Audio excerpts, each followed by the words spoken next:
Hello everyone, how are you doing? This is MD Tech here for another quick tutorial. In today's tutorial, I'm going to show you guys how to back up and restore your games on Steam. So this should hopefully be a pretty straightforward process, and without further ado, let's go ahead and jump right into it. So first thing I recommend doing would be to select the Library tab, and then right-click on the game in question on the left panel here, and select Properties. You want to select the Local Files option on the left side, and then where it says Backup Game Files, go ahead and left-click on that. And it's going to tell you how much disk space is required for the backup here. And check mark all the games you want to back up and select Next. You select the destination you want to save the backup files to, and then select Next again. So I'm just going to actually go ahead and just save it to my desktop.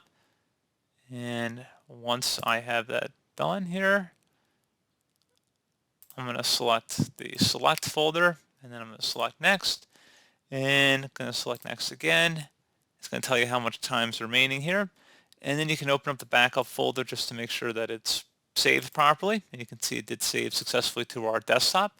So now if you're wondering how do you restore from the backup, so of course you have to select finish here once that's done.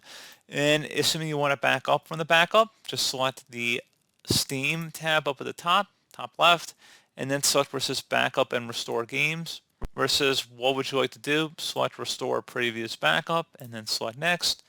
Select the browse button like I showed before, navigate to the backup location if you set a custom one. You see they want you to go directly to the backups folder. That's probably the default file path for that. But since I selected my desktop here, I'm going to go ahead and select that.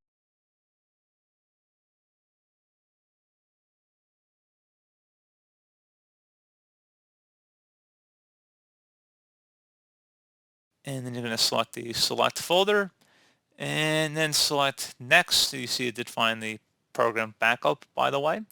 Select next and select next again and give it a moment here. And since there aren't any actual game files, I haven't played at all on it basically, that's why it's not installing here. But if it did have any saves on there, it would start backing it up. It would start installing it from the disk at this point.